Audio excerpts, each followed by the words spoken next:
Welcome back to manager video. അപ്പോൾ നമ്മൾ നിന്നിട്ടുള്ളത് കുറേ മാനേജർ നമ്മളിപ്പോൾ ഇവിടെ കാണുന്നുണ്ട് നമ്മൾ. ഓക്കെ, ബുസ്കസ്റ്റ് എന്ന് നോക്കാനാണ് നമ്മൾ വന്നിട്ടുള്ളത്. അപ്പോൾ ഫസ്റ്റ് തന്നെ നമ്മൾ എന്താണ് റിവ്യൂ പറഞ്ഞു തുടങ്ങുകയാണ്. നമ്മൾ ഈ ഒരു മാനേജർ നോക്കുകയാണ്. ഇപ്പോൾ ഇറ്റലീൻ്റെ മാനേജറായിട്ടുള്ള സ്പെല്ലറ്റിയാണ്. സ്പെല്ലറ്റി എന്ന് വെച്ചാൽ പൊസിഷൻ ഗെയിമും ലോങ് ബോൾ കൗണ്ടറുമാണ് കൊടുത്തിട്ടുള്ളത്. ലോങ് ബോൾ കൗണ്ടർ ഇപ്പോൾ ഓൾമോസ്റ്റ് എല്ലാവർക്കും സെക്കൻഡ് ഓപ്ഷനായിട്ട് വരുന്നതാണ്. പക്ഷേ ഇദ്ദേഹത്തിൻ്റെ ഫസ്റ്റ് ഓപ്ഷൻ തന്നെ ലോങ് ബോൾ കൗണ്ടറാണ്. 89 long ball counter. Position gaming ഒന്നും അത്ര ഇത് കിട്ടേണ്ടാകില്ല, ലോങ് ബോളിലാണ്. പിന്നെ 5 സ്റ്റാർ പ്ലേയേഴ്സിനൊക്കെ എല്ലാ മാച്ചിലും ഒരു എക്സ്ട്രാ സ്റ്റാറ്റ്സും കാര്യങ്ങളും കിട്ടുന്നതാണ്. അക്കാര്യത്തിൽ സ്പെല്ലറ്റി ഒത്തിരി മുന്നിലാണ്. കാരണം എന്താണെന്ന് വെച്ചാൽ 5 സ്റ്റാർ പ്ലേയേഴ്സാണ്. അണ്ടർ 23 പ്ലേയേഴ്സും കാര്യങ്ങളൊക്കെ ഉണ്ട്. ഓർക്ക് സ്റ്റാർ പ്ലേയേഴ്സ് ആകുന്നുണ്ട്. അതല്ല, അതിലും ബെറ്ററാണ് ഇത്. കാരണം എല്ലാവരും 5 സ്റ്റാർ പ്ലേയേഴ്സ് ആയിരിക്കും നമ്മളിപ്പോൾ സ്കോഡിലുള്ളത്. അതുകൊണ്ട് തന്നെ ഓർക്കൊക്കെ സ്റ്റാർ പ്ലേയേഴ്സ് ആവാവുന്നതാണ്. അപ്പോൾ അടുത്ത് നോക്കുകയാണെങ്കിൽ ബൂസ്റ്ററാണ്. ബൂസ്റ്റർ നോക്കുകയാണെങ്കിൽ ഡിഫൻസിൽ ഒരു ബൂസ്റ്റർ വരുന്നുണ്ട്, ഡിഫൻസീവ് അവർനെസ്. നമ്മളെ സെൻറ്റർ ബാക്കിന് ഒരു ബൂസ്റ്റ് കിട്ടുന്നതാണ്. 2 സെൻറ്റർ ബാക്കിനും ഈ ഒരു സ്കില്ല് ഉണ്ടെങ്കിൽ ഡിഫൻസീവ് അവർനെസിൻ്റെ. അപ്പോൾ ഒന്ന് സ്റ്റാമിനയാണ്. സ്റ്റാമിന പിന്നെ ഓൾമോസ്റ്റ് കുറച്ച് ആൾക്കാർക്കൊക്കെ ഉണ്ടാവും നമ്മളെ സ്റ്റോറിയിൽ. ഓൾക്കും ഒരു +1 ബൂസ്റ്റർ കിട്ടുന്നതാണ്. ഈ സ്പെല്ലറ്റി കുഴപ്പമില്ല. ലോങ് ബോൾ കൗണ്ടർ ഇപ്പോൾ കളിക്കുന്ന അധികം ആൾക്കാരില്ലാന്ന് തോന്നുന്നു. പക്ഷേ കളിക്കുന്നവർക്ക് അത്യാവശ്യം ഒരു നല്ല ഓപ്ഷനാണ് എന്തായാലും. അടുത്ത നമ്മൾ നോക്കുന്ന ബെൽജിയമിൻ്റെ മാനേജറാണ്, റുഡി ഗാർഷിയാണ്. ഇതേ ഒരു ക്വിക്ക് കൗണ്ടറും ഔട്ട് വൈഡും വിങ് കൂടെ അറ്റാക്ക് ചെയ്യാൻ പറ്റുന്ന ഒരു മാനേജറാണ്. ഓക്കെ, ക്വിക്ക് കൗണ്ടർ ആയതുകൊണ്ട് തന്നെ അധികം ആൾക്കാർക്ക് എടുക്കാൻ ചാൻസ് ഉണ്ട്. ഓക്കെ, ഇദ്ദേഹത്തിന് 5 സ്റ്റാറാണ്. 5 star PV players gain during matches by 200%. Okay, 200% 5 സ്റ്റാറിന് കിട്ടുന്നതാണ് 2 മാനേജറും. ഓക്കെ, ബോൾ കൺട്രോളും അറ്റാക്കിംഗ് അവയർനെസ്സുമാണ്. ഓൾമോസ്റ്റ് സ്ട്രൈക്കറിനും മിഡിനൊക്കെയാണ് ഓൾമോസ്റ്റ് പ്രയോറിറ്റി കൊടുക്കുന്നത്. ഡിഫൻസ് വലിയ ഇതുണ്ടാവില്ല. പക്ഷേ നമ്മൾ പറയുകയാണെങ്കിൽ ഇതൊക്കെ 1500 ബാക്കാണ്. 1500 ബാക്കൊക്കെ മുടക്കി എടുക്കുന്നതിലും കാട്ടും നല്ലത് 500 ബാക്കിൽ വന്നിട്ട് എടുക്കുന്നതാണ്.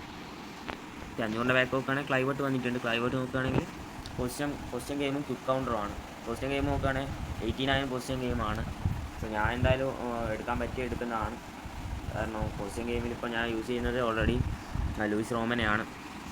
റോമൻ ഇപ്പോൾ അത്യാവശ്യം നല്ല ഇത് തരുന്നുണ്ടെങ്കിലും സ്റ്റാറ്റ്സ് വലിയ രീതിക്കില്ല. ഇവിടെ ക്വിക്ക് കൗണ്ടർ ഉള്ളതുകൊണ്ട് തന്നെ 2 കളിക്കാവുന്നതാണ്. 89 നമുക്കിപ്പോൾ സെക്കൻഡ് ഹാഫിൽ ക്വിക്ക് കൗണ്ടർ ഒരു ഗോളിന് ബാക്കിലാണ്. പിന്നെ ക്വിക്ക് കൗണ്ടർ ഇട്ട് കളിക്കുക, അല്ലെങ്കിൽ ഫസ്റ്റ് ഹാഫ് നിങ്ങൾ ക്വിക്ക് കൗണ്ടർ ഇട്ടിട്ട് എന്താക്കുക ഗോളൊക്കെ അടിച്ചാൽ പിന്നെ പൊസിഷൻ ഗെയിമിലേക്ക് മാറാവുന്നതാണ്. പിന്നെ ഇതാണ് ഒരു പ്രശ്നമായിട്ട് വരുന്നത്. അണ്ടർ 23 യങ് പ്ലേയേഴ്സിനാണ് ഇദ്ദേഹത്തിൻ്റെ സ്റ്റാറ്റ്സ് കൂടുതൽ കിട്ടുക.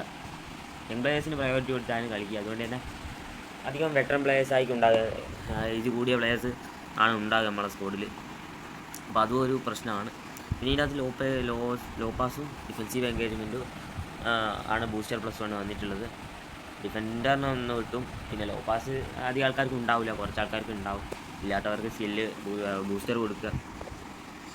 ക്ലൈവട്ട് അത്യാവശ്യം നല്ലൊരു മാനേജറാണെന്ന് പറയാം നമുക്ക്. ഓക്കെ, അടുത്ത് നോക്കുകയാണെങ്കിൽ ബെക്കംബോറിൻ്റെ ബാക്കാണ്. ബെക്കംബോറിന് നമ്മൾ നോക്കുകയാണെങ്കിൽ ലോങ് ബോൾ കൗണ്ടർ ലോങ് ബോളുമാണ്. ലോങ് ബോൾ കളിക്കുന്നവർക്കാണ് ഇത് മേ ബി ഒരു ഇതിനെക്കുറിച്ച് ഞാൻ പറയുന്നില്ല. ലോങ് ബോൾ കളിക്കുന്നവർക്ക് എന്തായാലും ബെക്കംബോറിന് വാങ്ങാവുന്നതാണ്. കാരണം ലോങ് ബോളിൻ്റെ മാനേജറും കാര്യങ്ങളും അത്രയ്ക്ക് ഈ ഫുട്ബോളിൽ വന്നിട്ടില്ല. അതുകൊണ്ട് തന്നെ ഇത് ലോങ് ബോളുള്ളവർക്ക് വാങ്ങാവുന്നതാണ്. ഓക്കെ, പ്രത്യേകിച്ച് ഹാളൻഡിനെ സ്ട്രൈക്ക് വെപ്പിച്ച് കളിച്ചാൽ മതി.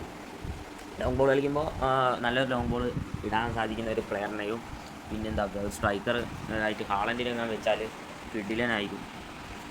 ഞാൻ എന്തായാലും ലോങ് ബോളല്ല കളിക്കൽ. അപ്പോൾ അടുത്ത് നോക്കുകയാണെങ്കിൽ ക്രൈഫിൻ്റെയാണ്. ക്രൈഫിൻ്റെയൊക്കെ നോക്കുകയാണെങ്കിൽ പൊസിഷൻ ഗെയിമാണ്. ക്രൈഫ് പൊസിഷൻ ഗെയിം ഔട്ട് വൈഡുമാണ്. ഓക്കെ, മേ ബി ക്രൈഫ് അത്യാവശ്യം നല്ലൊരു കാർഡാണ് എന്ന് പറയാം. ഫോർവേഡ് പ്ലേയേഴ്സാണ്. സ്ട്രൈക്കേഴ്സിന് കൂടുതൽ സ്റ്റാറ്റ്സും കാര്യങ്ങളും കൊടുക്കുന്നുണ്ട് ക്രൈഫ്. പക്ഷേ ഒന്നേ ക്രൈഫ് അല്ലെങ്കിൽ ക്ലൈവേർട്ട്, അതിൽ രണ്ടിലേതേ ഒരു കോച്ചിനാണ് ഞാൻ വാങ്ങാൻ ഉദ്ദേശിക്കുന്നത്. നമ്മൾ പൊസിഷൻ ഗെയിം ആണെങ്കിൽ അതിലേതെങ്കിലും ഒരാളെ വാങ്ങിയാൽ മതി. കാരണം 20 അത്യാവശ്യം നല്ലതാണ്. സ്ട്രൈക്ക് നോക്കുകയാണെങ്കിൽ ക്രൈഫ് തന്നെയായിരിക്കും ബെറ്റർ. ഡിഫൻസ് കുറച്ചുകൂടിയും ക്ലൈവേർട്ടായിരിക്കും ബെറ്റർ. പിന്നെ ക്വിക്ക് കൗണ്ടർ റൂട്ട് കളിക്കണമെങ്കിൽ ക്ലൈവേർട്ട് തന്നെയാണ് ബെറ്റർ. പിന്നെ ബെക്കംബോറിനെ വാങ്ങാം. 1500 ബാക്ക് നിങ്ങൾ എടുക്കണമെന്ന് ഞാൻ നിർബന്ധിക്കില്ല. കാരണം 1500 പോയിനൊപ്പം മുടക്കിയ ഒരു ബാക്ക് എടുക്കുക എന്ന് പറഞ്ഞാൽ തന്നെ ഇത്തിരി ടഫാണ്. പിന്നെ പൈസ കൊടുത്ത് എടുക്കുന്നവരുണ്ടെങ്കിൽ എടുക്കാവുന്നതാണ്. അപ്പോൾ ഇത്രയുള്ള ഇന്നത്തെ വീഡിയോ. Thanks for watching.